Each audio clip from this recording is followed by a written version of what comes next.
A little girl went missing at the fair in 1969, leaving her family with nothing but questions and heartache.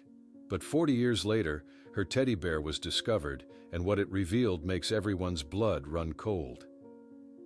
Robert Thompson stood by the kitchen window, carefully flipping pancakes shaped like teddy bears. Early morning sunlight streamed through the curtains, illuminating the small kitchen of their Burlington home.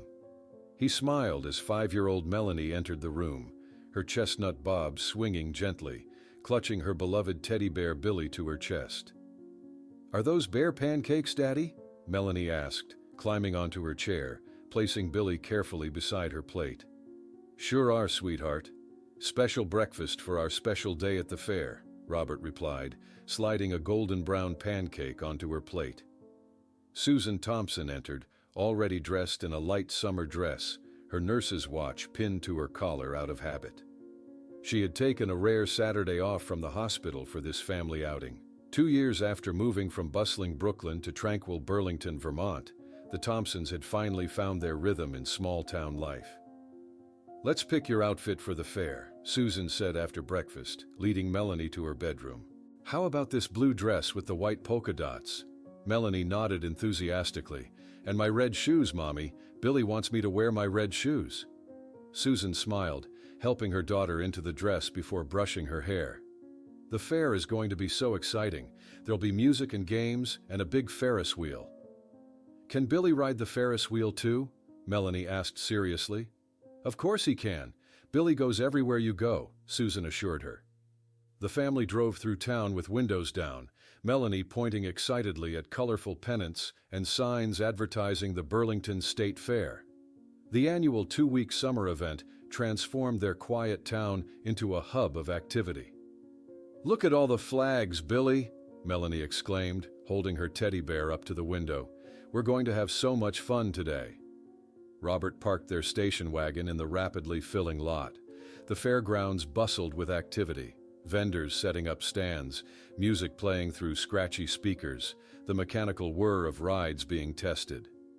Robert paid for their tickets at the entrance gate, keeping his arm protectively around Susan's shoulders, while Melanie stood between them, eyes wide with wonder. "Everything looks so big," Melanie whispered to Billy as they entered.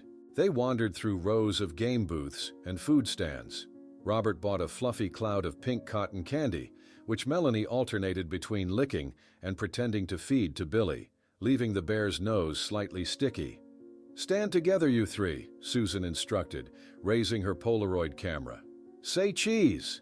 Melanie grinned widely, her teeth pink-tinged from the candy, holding Billy up beside her face. The camera flashed, capturing a moment of perfect happiness.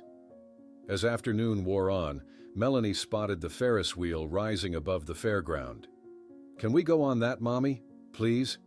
She jumped excitedly, pointing upward. "I'll wait down here and wave to you both," Robert said with a wink. "Heights aren't really my thing." Susan took Melanie's hand firmly as they walked to the ticket booth. The line wasn't long, but Susan noticed Melanie was getting restless, swinging Billy in circles with her free hand and singing a made-up song. "Hold still, sweetie," Susan said gently, releasing Melanie's hand momentarily to open her purse and count out the ticket money. Those few seconds changed everything. When Susan looked up, tickets in hand, the space beside her was empty. Her smile froze as her eyes darted around, searching for the blue polka dot dress and chestnut bob. "Melanie?" she called, voice rising slightly. People in line began to notice her distress. "My daughter, she was just here." Susan spun around, scanning the crowd. "Melanie!"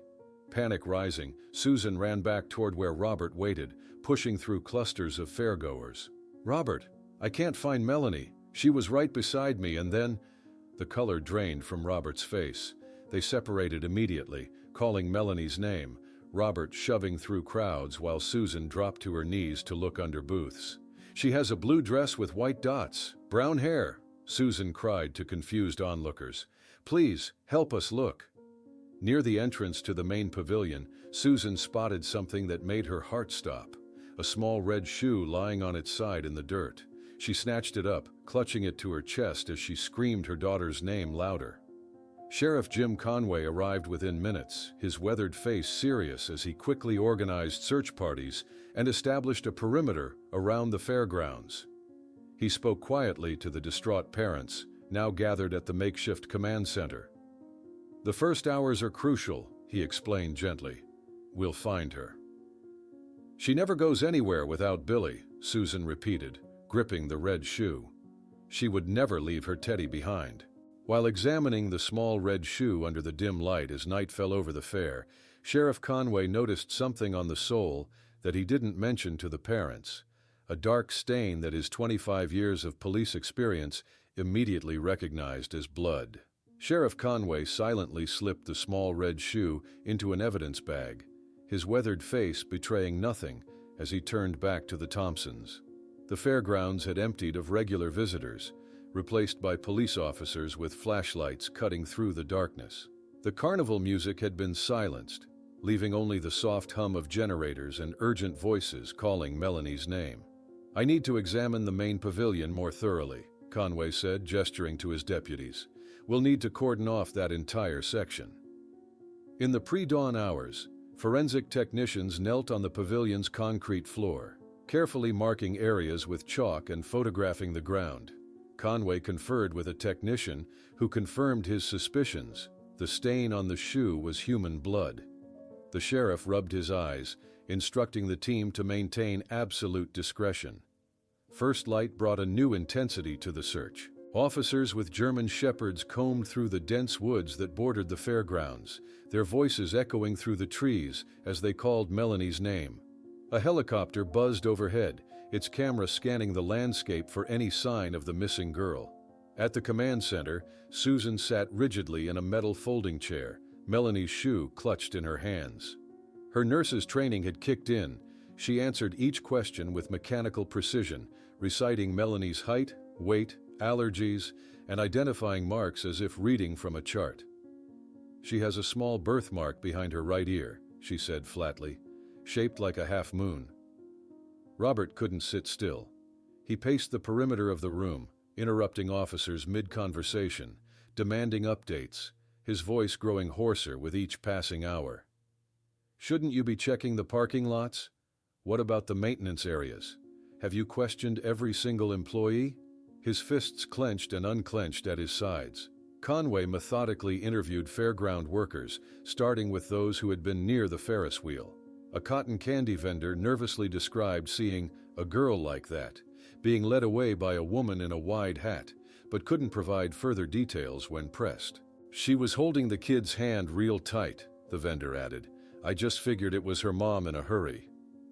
By midday, black government sedans pulled into the fairground parking lot. FBI agent Diana Morris stepped out of the first car, her dark suit immaculate despite the summer heat. She immediately requested all case materials, reviewing them with a critical eye. "The first 48 hours are critical in child abduction cases," she informed Conway. "We need to expand the search radius and set up roadblocks immediately." Conway bristled at her tone. "We've had every available officer on this since last night." "And yet we have no substantial leads," Morris countered, examining the site map. "I need to see your interview notes and search grid." Their tense exchange was interrupted when a young officer rushed in, holding a child's drawing found discarded in a trash can near the restrooms. The simple crayon sketch showed a stick figure girl holding what appeared to be a bear, with a crooked M scrawled in the corner. Susan's hands trembled as she examined the paper. "This looks like Melanie's drawing style, but I can't be sure she made it yesterday." Robert snatched the paper, studying it intensely, as if it might reveal hidden clues. Conway spread a map of the fairgrounds across a table, marking each reported sighting with red X's. The marks created a troubling pattern toward the maintenance area behind the main pavilion, a section that hadn't been thoroughly searched yet. As the second day ended, law enforcement gathered for a status update. Conway revealed that background checks had identified 3 temporary fair employees with minor criminal records who warranted further investigation. Susan briefly dozed on a sagging couch in the corner of the command center, only to wake with a start, crying out Melanie's name. Robert sat on the floor against the wall, staring blankly at nothing, exhaustion etched into every line of his face. Late that night, Conway studied photographs taken by fairgoers, methodically checking each one for any sign of Melanie. In one image, he noticed a man in maintenance overalls watching children by the carousel. Something about his posture made Conway uneasy. He circled the man's face with a red pen. As the 48-hour mark approached, a teenage janitor approached Conway, holding something in a handkerchief. "Found this stuffed in a ventilation duct in the ladies' room, sir," he said. Conway carefully unwrapped the cloth to reveal Melanie's second red shoe, and tucked inside it a small folded piece of paper with 3 handwritten words. "She's sleeping now." The discovery of the second shoe and the chilling message transformed the investigation instantly. Sheriff Conway gathered the FBI agents and local officers in the command center, holding up the evidence bag containing the note. "This changes everything," Agent Morris said, her professional demeanor momentarily cracking. "We're officially treating this as an abduction." Within hours, the FBI had established protocols for a kidnapping investigation, setting up phone traps at the Thompson home in case of ransom demands, and distributing Melanie's photo to law enforcement agencies across 5 states. Agents scrutinized the employee records of the fair, particularly focusing on maintenance staff with access to ventilation systems. "Frank Miller," Conway said, sliding a file across the table to Agent Morris. 35 years old, worked maintenance here for 3 weeks. Minor record, petty theft in Massachusetts, New Hampshire, and here in Vermont. Agent Morris examined Miller's employee ID photo, a thin man with thinning brown hair, hollow eyes, and an unmemorable face. "He didn't show up for his shift this morning," she noted. "That's not all," Conway added. "He had full access to the maintenance tunnels and ventilation systems, including the women's restroom where we found the shoe." Teams of agents descended on the fair employee's temporary housing, but Miller's bunk was empty, personal items gone. His supervisor reported he hadn't seen Miller since the previous evening, hours after Melanie disappeared. 3 days after Melanie vanished, Robert and Susan Thompson were escorted home by a young police officer. Yellow police tape across their front door had to be removed before they could enter. Inside, the silence was deafening. Susan walked slowly through the living room, where Melanie's crayons remained scattered on the coffee table. In the kitchen, Melanie's drawings covered the refrigerator, stick figures of their family, always with Billy the bear included. "She needs her toothbrush," Susan whispered, touching the dry bristles of the small pink toothbrush in the bathroom. "It hasn't been used since... Robert wandered into Melanie's bedroom, touching the small dresses hanging in the closet. Kneeling to look under the bed, he found the matching shoe to the one Melanie had worn to the fair. A guttural sob escaped him as he clutched it to his chest. While the Thompsons confronted their shattered reality, Conway led a team to Miller's rented apartment above the hardware store on Main Street. The landlord opened the door to reveal a nearly empty room, the bed stripped, drawers emptied, closet bare. "He paid through the end of the month," the confused landlord explained, said nothing about leaving. Forensic technicians combed through the sparse room, finding little except dust and discarded food containers. In the bathroom trash, however, they discovered a crumpled calendar with the day of the fair circled in red marker. 1 week after the disappearance, the investigation hit wall after wall. Miller's trail had gone cold. His decade-old sedan hadn't been spotted at any checkpoints, and his name hadn't appeared in any motel registrations within a 300-mile radius. Agent Morris established a dedicated phone line at FBI headquarters for tips about Melanie or Miller. Dozens of calls flooded in daily, each meticulously logged and investigated, leading nowhere.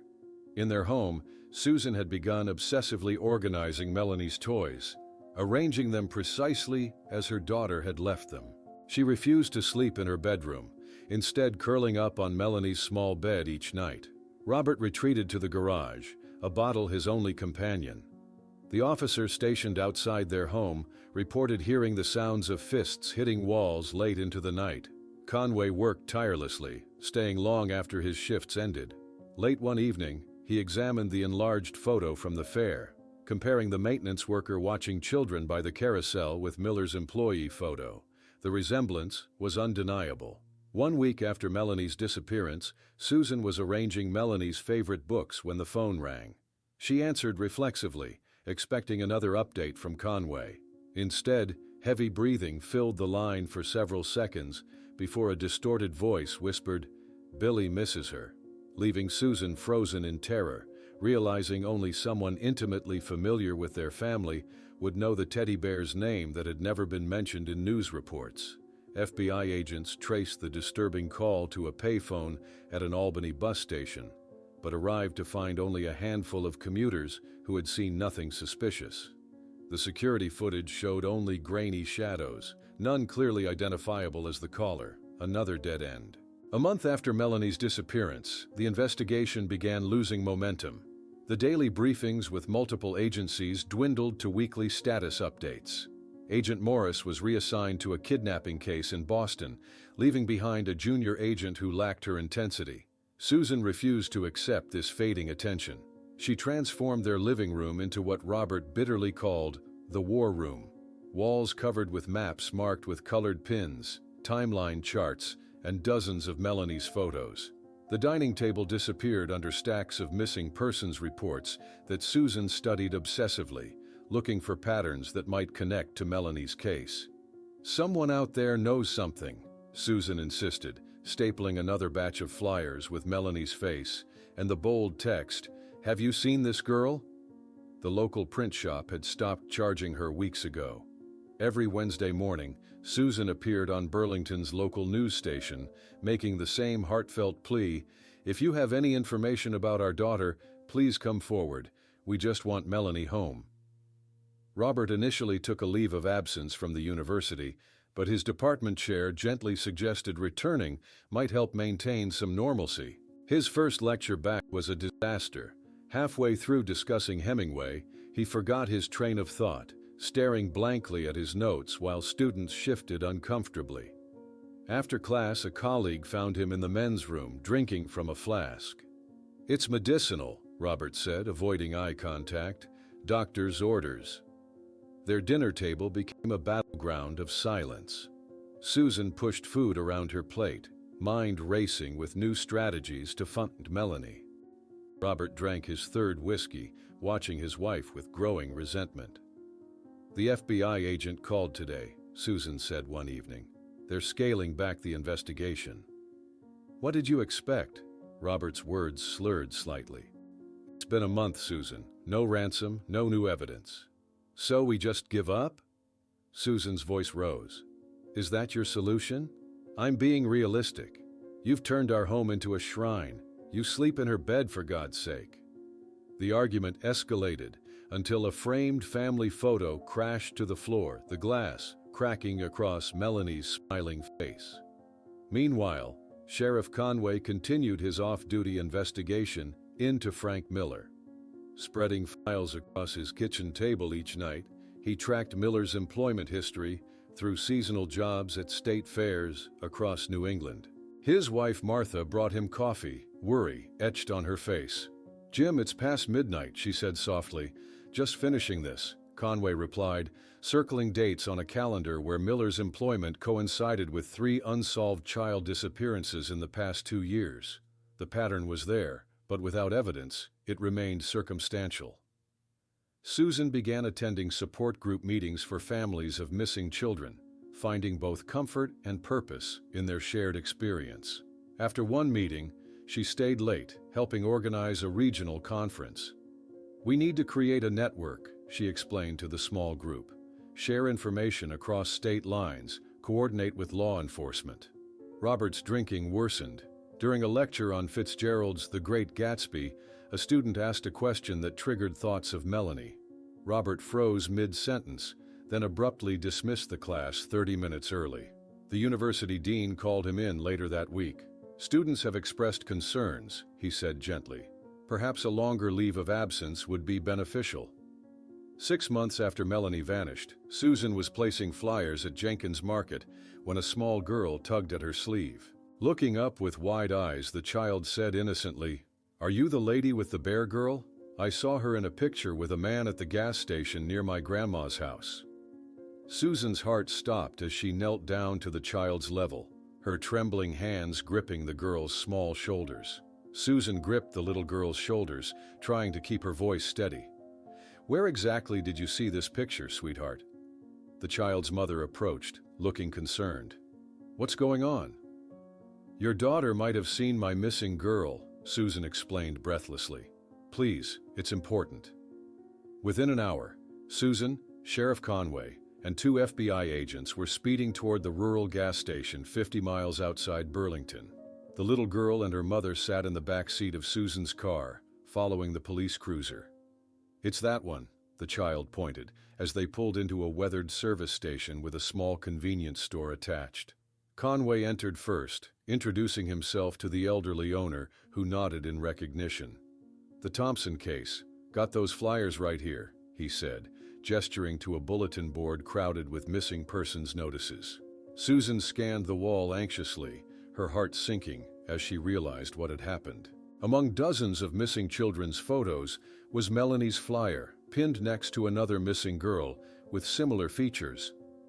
"Is this who you saw?"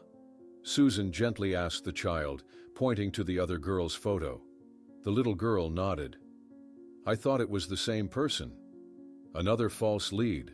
The drive back to Burlington was silent, Conway occasionally glancing at Susan with concern. "Each dead end eliminates possibilities," he offered. "That's still progress." This pattern repeated throughout the following months. Reports of Melanie sightings would trigger frantic investigation, only to collapse into disappointment. Each time, Susan returned home more exhausted, but no less determined. Robert watched his wife's crusade with growing resentment and detachment. After losing his position at the university, he spent days in their basement, emerging only for more alcohol. On the first anniversary of Melanie's disappearance, Susan organized a candlelight vigil in Burlington's Central Park. Hundreds attended, many wearing blue ribbons, Melanie's favorite color. Local news crews captured Susan's unwavering commitment as she addressed the crowd, thanking them for keeping Melanie's memory alive. Robert arrived late, swaying slightly as he approached the gathering. Susan pretended not to notice his bloodshot eyes, or the smell of whiskey, as he stood beside her. After the vigil, Susan found Robert vomiting in the bushes behind the park. She helped him into the car without a word, her face a mask of disappointment and resignation. The following week, Susan held the first official meeting of the Vermont Missing Children's Coalition in a borrowed community center room. 12 families attended, each carrying their own burden of uncertainty and grief. "By sharing information and resources," Susan explained, "we can pressure law enforcement to maintain active investigations and help each other cope with the waiting." Meanwhile, Robert's downward spiral continued. The university dean's final letter of termination lay crumpled on their kitchen floor, another casualty of his inability to function. Conway faced his own battle at the police department. His superior officer had called him in, insisting the Thompson case be officially classified as cold. "I've given 32 years to this department and never asked for special treatment," Conway argued. "I'm asking now. Keep it active." On Melanie's 6th birthday, Susan sat alone in the preserved bedroom, placing a single cupcake with a lit candle on the small desk. She sang "Happy Birthday" softly, her voice breaking on the final notes. Across town, Robert nursed a whiskey in an unfamiliar bar, staring at Melanie's photo in his wallet. A stranger asked if he was okay, receiving only a hollow laugh in response. Late that night, Conway sat in his home office surrounded by employment records from 6 different states. On his wall map, red pins marked locations where Miller had worked, creating a chaotic pattern across the Northeast. On the morning of the 2nd anniversary of Melanie's disappearance, Susan descended the stairs to find the front door slightly ajar. On the doormat sat a plain cardboard box with no return address. With trembling hands, she opened it to discover a brand new teddy bear, identical to Billy, with a blue ribbon tied around its neck and a card that simply read, "She's grown so much." Susan dropped the box as if it had burned her fingers, backing away from the sinister gift. Her scream brought 2 police officers stationed outside running to the door, weapons drawn. Within hours, The Thompson living room became a hub of frantic activity once more.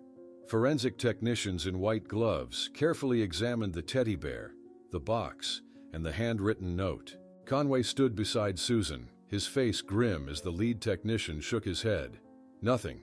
No fingerprints, no DNA traces, nothing we can use, the technician explained, shining an ultraviolet light over the bear's pristine fur. It's like whoever sent this wore gloves and possibly even a mask. The bear is brand new, probably purchased with cash. The postal worker who examined the tracking information offered little hope. It was mailed from Rutland, but there's no return address. Paid in cash, and that post office doesn't have security cameras. Robert arrived that evening, summoned by Conway's urgent call. The moment he saw the bear, his face contorted with rage. "This isn't a sign she's alive, Susan," he shouted, storming into Melanie's bedroom where Susan sat clutching the original photo of their daughter with Billy. "It's some sick bastard playing with our pain." Susan stood, her voice cold and controlled. "You don't know that. It could be a message." "A message? After 2 years of silence?" Robert's voice cracked. "You can't keep doing this, turning every crumb into a feast of false hope." "I'm not giving up on our daughter," Susan replied.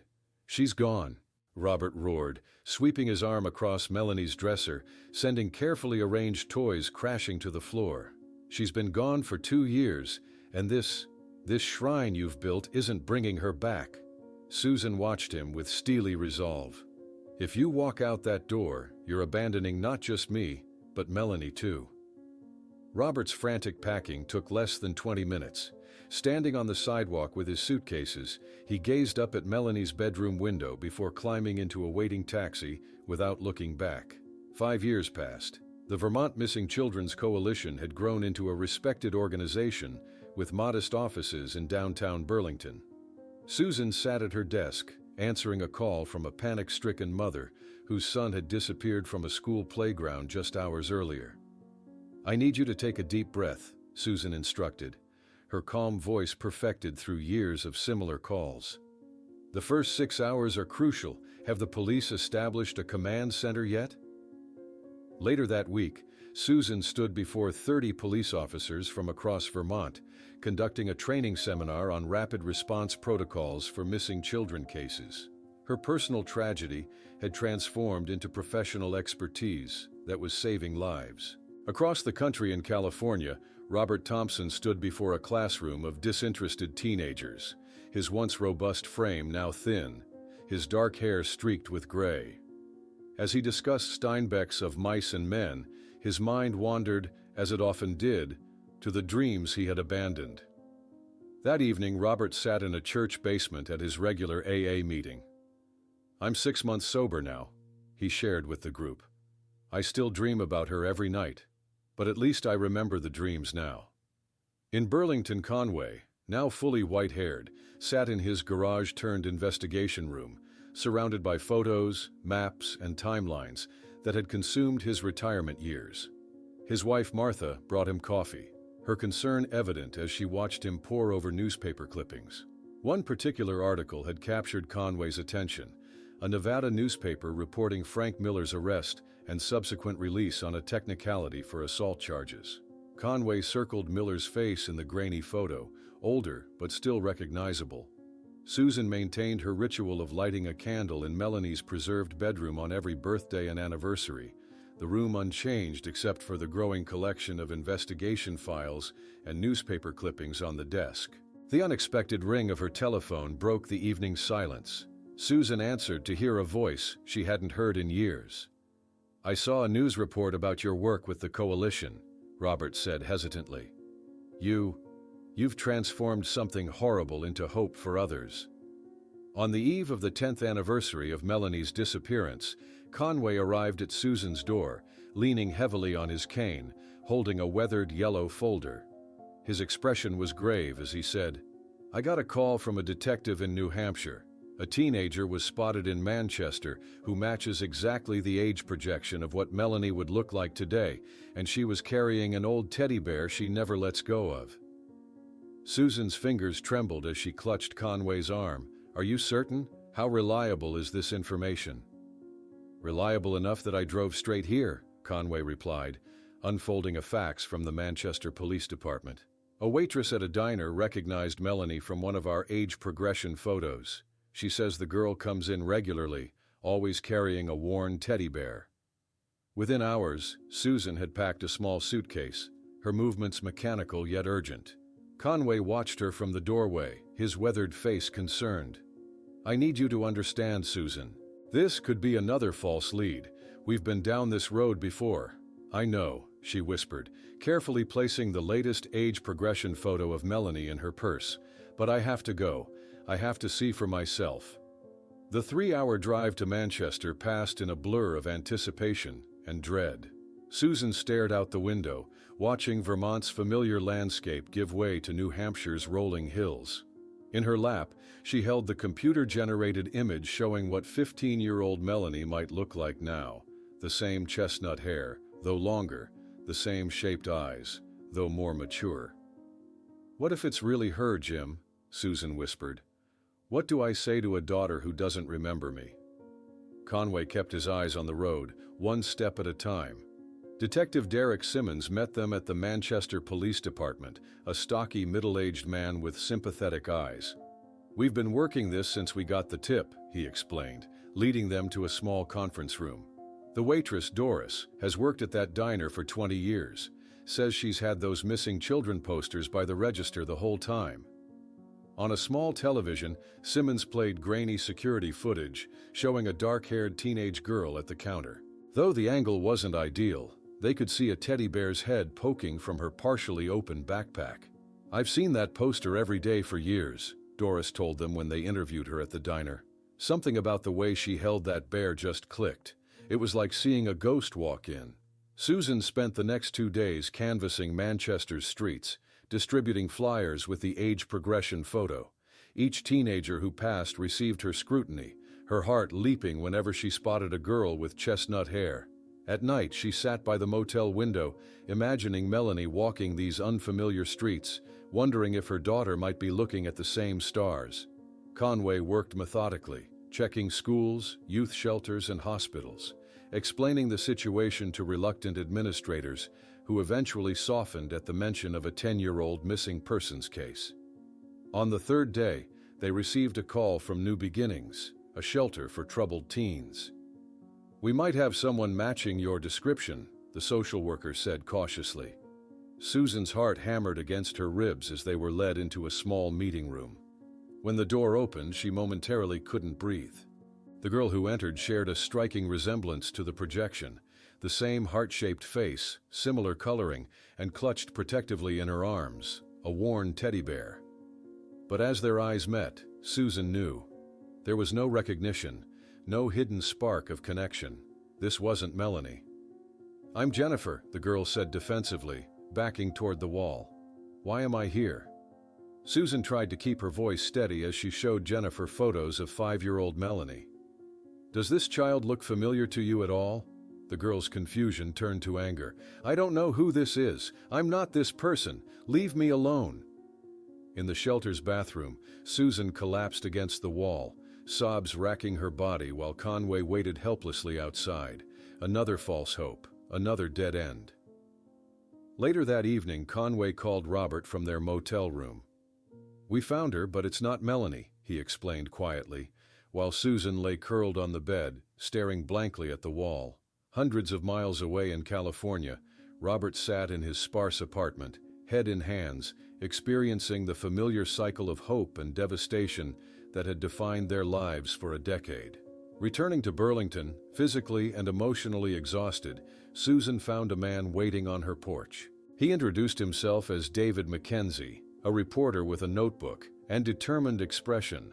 Mrs. Thompson, I'm investigating flaws in the original search for Melanie and discovered that Frank Miller, the technician who worked at the fair, had his criminal history partially concealed during the initial investigation, and I think I know why. Susan stared at David Mackenzie, his words hanging in the warm evening air. What are you talking about? The police investigated everyone. Not thoroughly enough, Mackenzie replied, opening his folder on her kitchen table. I've been researching cold cases for the Burlington Herald, and yours caught my attention because of the inconsistencies. Susan eyed the documents skeptically. We've had conspiracy theorists before. What makes you different? Mackenzie spread several papers across the table, police reports, internal memos, photographs, all highlighted with yellow marker.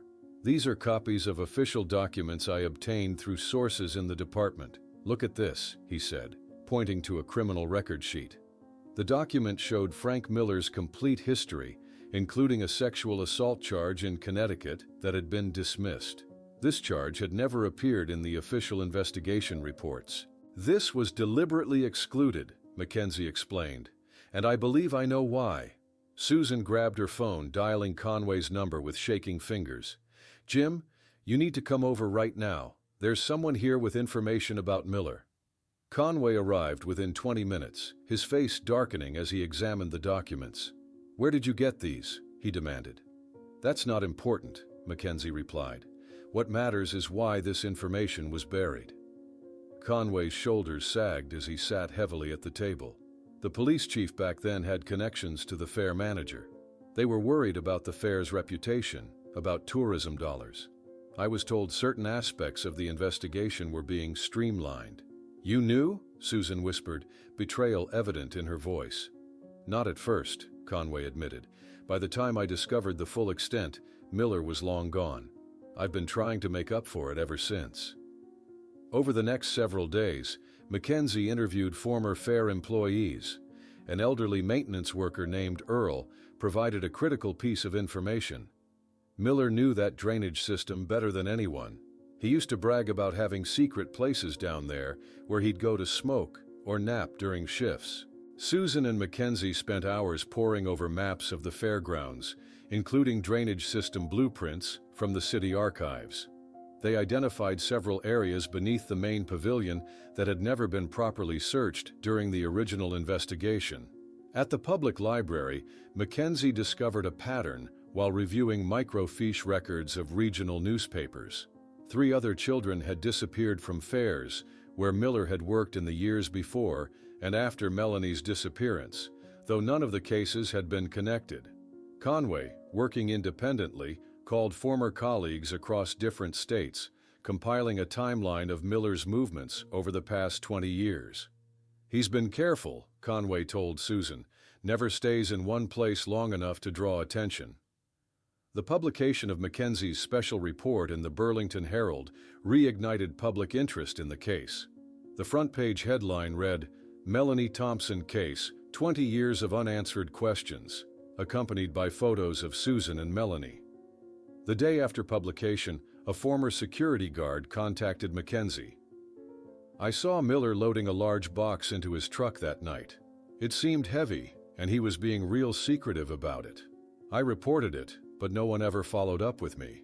Susan's coalition office became a hub of renewed activity as dozens of calls came in following the article. Volunteers helped log and categorize each new piece of information, no matter how small. Conway created a new wall map in his home office, marking confirmed locations where Miller had worked with red pins and possible recent sightings with blue ones. The pattern showed a man constantly on the move throughout the Northeast and Midwest. The phone rang as Susan was preparing the guest room for Robert's arrival. He had called after reading the article online, saying he was flying in from California. We need to face this together, he'd said, his voice carrying 20 years of regret. Conway's voice was urgent and breathless when Susan answered. Susan, I just got a call from a detective in Nevada. Frank Miller died in prison yesterday, and before he died, he told his cellmate he had secrets buried in Vermont, and specifically mentioned a teddy bear that never stopped crying. Frank Miller's deathbed confession electrified the investigation. Within 24 hours, the FBI officially reopened the case, dispatching a team to Burlington led by Senior Agent Callahan, who had specialized in cold case child abductions for 15 years. Robert arrived at Burlington Airport the following morning, his face weathered by years of guilt and grief. Susan waited in the terminal, unconsciously straightening her jacket as she spotted him walking through the gate, thinner than she remembered, silver now dominating his once dark hair. "Susan," he said simply, stopping a few feet from her. "Robert," she replied, the 20 years between them momentarily suspended. No embrace followed, just a shared nod acknowledging their mutual purpose. At the coalition office, Agent Callahan spread updated satellite maps across the conference table. The fairgrounds were redeveloped into Burlington Memorial Park in 1986, he explained. "We've secured permits for preliminary ground scans of the entire drainage system." Conway, leaning heavily on his cane, pointed to the blueprints. "The main pavilion stood here. This is where we found both shoes. The drainage access points would have been here and here." By afternoon, the park bustled with activity as FBI technicians set up ground-penetrating radar equipment. Curious onlookers gathered at the police perimeter, many old enough to remember when Melanie Thompson disappeared, others who had grown up hearing the story. "I never thought I'd be back here," Robert muttered, surveying the transformed landscape where carnival rides once stood. Susan stood apart, watching technicians calibrate their equipment. "She never left Burlington," she said quietly. "All this time, we've been searching everywhere else, and she was here." Conway, against medical advice following his recent minor stroke, insisted on overseeing every aspect of the search. His doctor had warned him to rest, but Conway dismissed the concern with a wave. "I've carried this case for 40 years. I'll be damned if I miss the end." The first day of scanning revealed anomalies in the drainage system, sections that didn't match the original blueprints. Miller helped modify this system the summer before the fair, Mackenzie explained, reviewing his interviews with former construction workers. He knew every corner, every modification. On the second day, specialized cadaver dogs were brought in, trained to detect human remains, even decades old.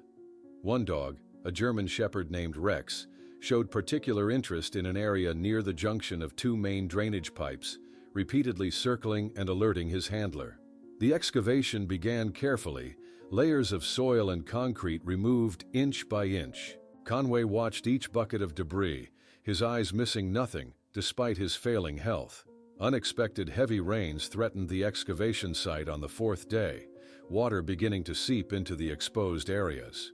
Engineers rushed to install emergency pumps while plastic sheeting was erected to shield the site. "We need to pause until the weather clears," Agent Callahan advised. "No," Susan insisted, standing in the downpour, her clothes soaked through. "We've waited 40 years. We're not stopping now because of rain." The community rallied around the search. Restaurants delivered meals to the workers. Neighbors opened their homes to FBI agents needing rest. Volunteers formed a human chain to pass supplies down to the excavation team, demonstrating Burlington's unwavering commitment to finding Melanie. That evening, Robert sat alone in Melanie's preserved bedroom, touching the small collection of stuffed animals, arranged precisely as they had been 40 years ago. Silent tears tracked down his lined face as he held a small dress that would never be worn again. On the 6th day of excavation, a young worker named Martinez called out urgently after his shovel struck something different. "I found something." The team converged on his location as forensic technicians took over, carefully brushing away decades of soil. Conway hobbled to the edge of the pit, watching intently as they revealed a plastic package, remarkably preserved in the damp soil. With gloved hands, the lead technician gently removed the bundle, placing it on a sterile tarp before carefully cutting open the weathered plastic. Inside was Billy, Melanie's teddy bear. His brown fur faded but unmistakable, the name Melanie still visible on his embroidered foot. Conway's eyes filled with tears as he whispered, "We found you, little one." With Billy now recovered and sent for forensic analysis, the team intensified excavations in the adjacent area. As the sun began to set on the third day of continuous work, a young forensic technician emerged from the excavation with a pale face, motioning for Conway to approach, whispering words he would never forget. "We found human remains, sir, small, child-sized." The grim discovery silenced everyone at the excavation site. Dawn broke over Burlington as Conway, Susan, and Robert stood together at the edge of the pit, watching the forensic anthropologists meticulously excavate what they now confirmed were the remains of a small child. No one spoke. No words could encompass this moment 4 decades in the making. Susan sank to the ground near the excavation, clutching the plastic evidence bag containing Billy. "You found her," she whispered to the weathered teddy bear. "You brought her back to us, just like I always knew you would." In the state forensics lab later that day, technicians worked with reverent precision, collecting DNA samples from the remains and fibers from the teddy bear. The medical examiner explained each step to Susan and Robert, his voice gentle, as he detailed the process that would finally confirm what they already knew in their hearts. "The preservation is remarkable," he noted. "The plastic wrapping and the soil conditions protected both the remains and the bear from complete decomposition." Conway sat in his makeshift office, surrounded by 40 years of files, reports, and photographs. With trembling hands, he placed the case-closed stamp on Melanie's folder, his eyes filling with tears that fell onto the ink, causing it to blur slightly. 3 days later, Burlington's chief of police, the FBI director from the regional office, and Conway held a press conference. "Today, we can officially confirm that the remains discovered in the drainage system beneath the former fairgrounds are those of Melanie Thompson," the FBI director announced. "DNA analysis has provided conclusive identification." Back at the Thompson house, Susan and Robert received the official confirmation together. No words were exchanged as they embraced for the first time in decades, bound together by the truth they had finally uncovered. The forensic team explained their findings with compassionate detachment. "The evidence suggests Melanie died within hours of her abduction," the lead investigator said, carefully avoiding graphic details. "Miller likely utilized his knowledge of the drainage system to create a hidden location where his voice trailed off, the unspoken horrors hanging in the air. At the coalition office, dozens of families gathered, seeking comfort in shared grief. Many embraced Susan, whispering thanks for her relentless pursuit of the truth, not just for Melanie, but for all their missing children." Conway's health deteriorated rapidly following the discovery. From his hospital bed, he received David Mackenzie, who brought a special edition of the newspaper detailing the solved case. "Promise kept," Conway whispered, his weathered face relaxing into a smile for the first time in years. In Melanie's preserved bedroom, Susan and Robert carefully selected items for the funeral. "The blue dress," Susan decided, holding up the small garment. "And Billy, of course. They should be together again." The funeral took place on a crisp March morning in 2010, nearly 41 years after Melanie disappeared. Hundreds of Burlington residents gathered at the small white casket, many wearing blue ribbons. 3 generations stood together, elderly people who remembered the original search, their children who grew up with the cautionary tale, and grandchildren who understood for the first time the community's collective wound. Susan gently placed Billy next to the casket. "You're together again," she whispered, as Robert set down the pair of red shoes he had preserved for decades. Conway arrived in a wheelchair, pushed by his wife Martha. Susan knelt before him, embracing the man who had never abandoned her daughter's case. "Thank you for never giving up," she said through tears. In the months that followed, Susan worked tirelessly with state legislators to establish Melanie's Protocol, a comprehensive rapid response system for missing children cases. The procedures she helped develop would eventually be adopted by departments across the country. At the 1-year anniversary of Melanie's discovery, a permanent memorial was unveiled in the park that once housed the fairgrounds. A simple bench with a bronze plaque showing the silhouette of a girl hugging a teddy bear. The inscription read, "For Melanie, who found her way home, and for all children still lost."